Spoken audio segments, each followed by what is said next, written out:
When most people think of the Appalachian Mountains, they imagine rolling green ridges, blue misty horizons, and the echo of fiddles drifting from a porch somewhere deep in the holler. But hidden behind the beauty is a shadowy history of vanishings, cryptids, and eerie folk magic. Tonight, we'll travel from Georgia to Maine, slipping off the beaten trail into places where the forest swallows the light. These are 10 extreme stories from the Appalachian Mountains, the untold fears whispered about in small towns and ranger stations, and around campfires that burn low after midnight. The Appalachian Trail is a 2,190-mile ribbon of footpath that winds through 14 states. Every year thousands set out to thru-hike it, hoping for adventure and solitude. Most finish with nothing but blisters and good memories. But some never return. One of the most famous cases is that of Geraldine "Jerry" Largay. In 2013, the 66-year-old retired nurse vanished in the mountains of Maine. She left the trail to use the bathroom and simply never came back.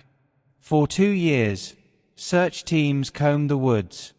Then, 3,000 feet from the trail, a forester found her remains in a zipped tent, along with a journal in which she wrote about losing her way and slowly dying. Her phone showed repeated attempts to text her husband, in some trouble. Got off trail. Now lost. Largay's story isn't unique. Names like Dennis Martin, a 6-year-old boy who vanished in the Smokies in 1969, still haunt the records. In each case, experienced trackers found nothing. No footprints, no scraps of clothing, no clear trail. Locals mutter about hidden sinkholes, sudden weather, and even the mountains taking people back. Whether it's rugged terrain or something more mysterious, the Appalachian Trail has a reputation for swallowing the unwary. Drive along Highway 181 in North Carolina after dark, and you may glimpse a glow over the ridgeline, orange, white, or bluish balls drifting like lanterns. People have reported the brown mountain lights since at least 1771, when German engineer John William Gerard de Bram wrote about them. Cherokee legends speak of ghostly warriors searching for the dead. During the Civil War, locals said they were the spirits of soldiers looking for home. Scientists have offered explanations ranging from swamp gas to car headlights refracted through the air. Yet hikers who've camped out to watch swear the lights sometimes dart, merge, and split like living things. In 2016, a group of paranormal investigators captured a bright orb rising from the valley floor and winking out overhead. Whether earthlights, plasma, or something unearthly, Brown Mountain keeps it secret and continues to draw the curious into the dark air in the southern Appalachians. Hunters tell of a beast with glowing eyes and a scream that freezes blood. The Wampus Cat is said to be half woman, half cougar, born of a curse. One Cherokee legend says a curious woman spied on a sacred men's ceremony wearing a cougar skin.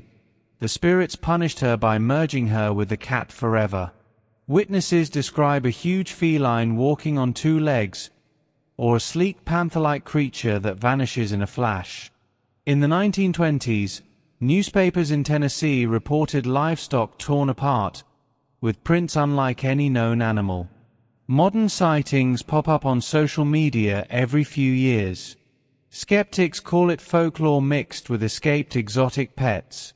But if you're camping in the Great Smoky Mountains and hear a woman scream echoing from the trees, you'll understand why people still fear the Wampus Cat.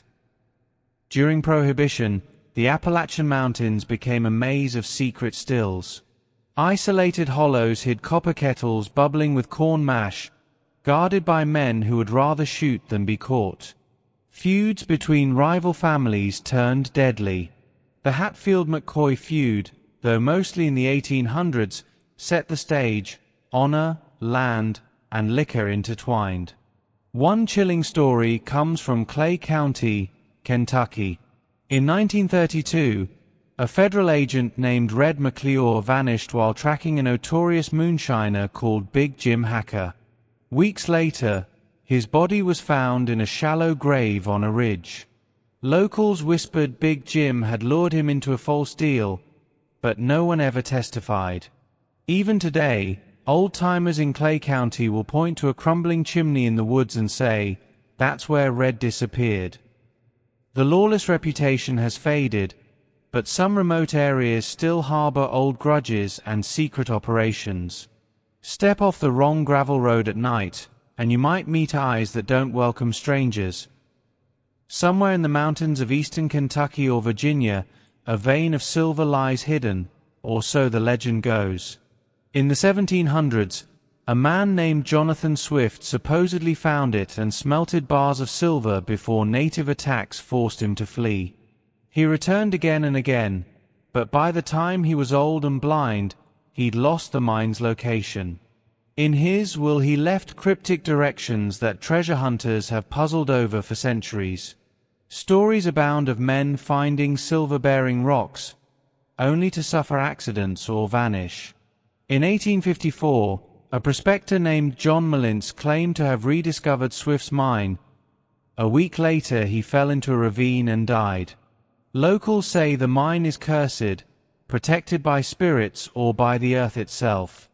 Each autumn, amateur treasure hunters still comb the ridges with metal detectors, hoping for a glint of silver, and risking whatever misfortune might come with it.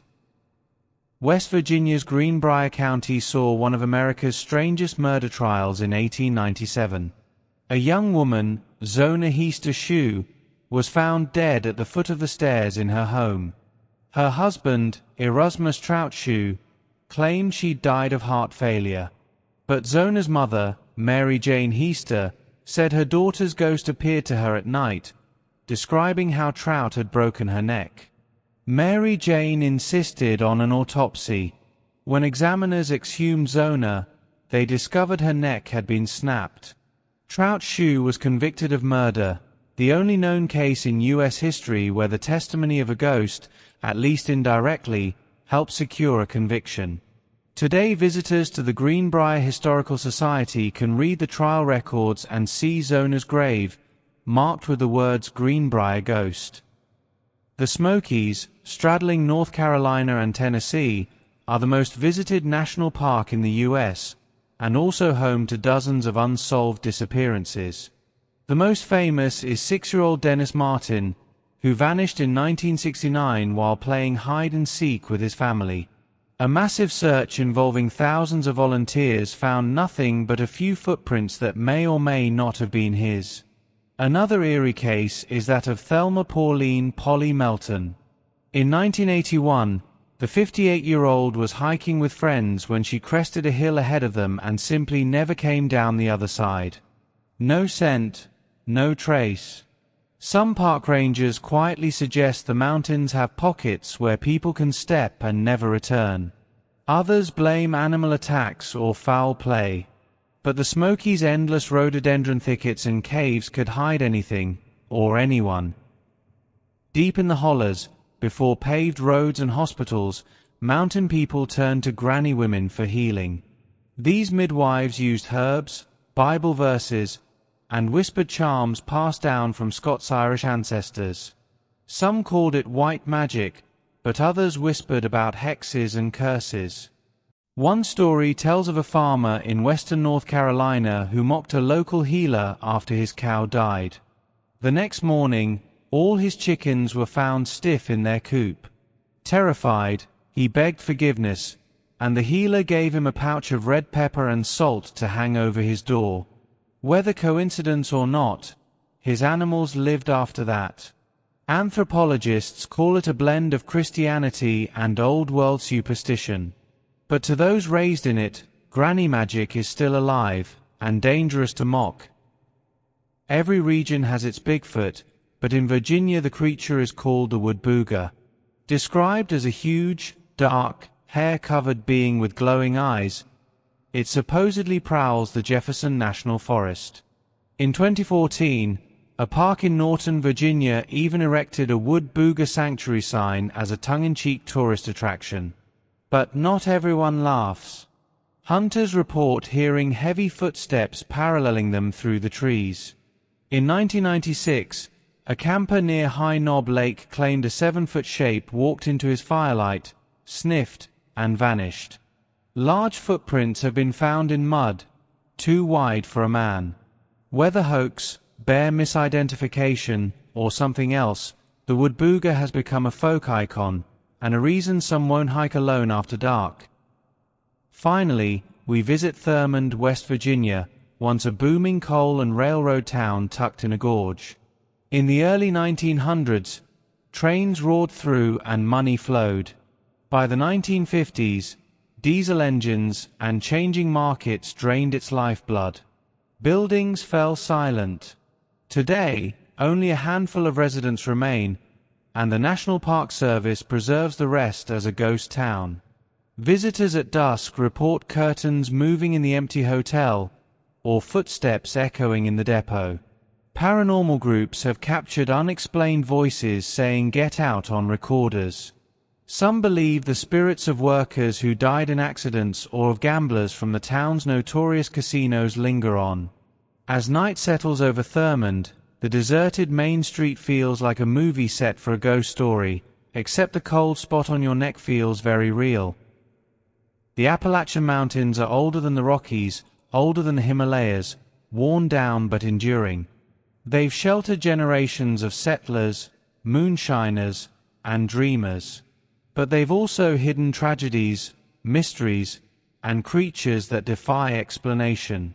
Whether you believe in ghosts and monsters or not, one truth stands out. In these mountains, isolation and nature's power can twist ordinary events into legends. Next time you find yourself on a lonely stretch of the Blue Ridge Parkway, or camping where the mist clings low, remember these stories. And listen. Because in the Appalachians, the trees themselves seem to whisper, and sometimes something whispers back.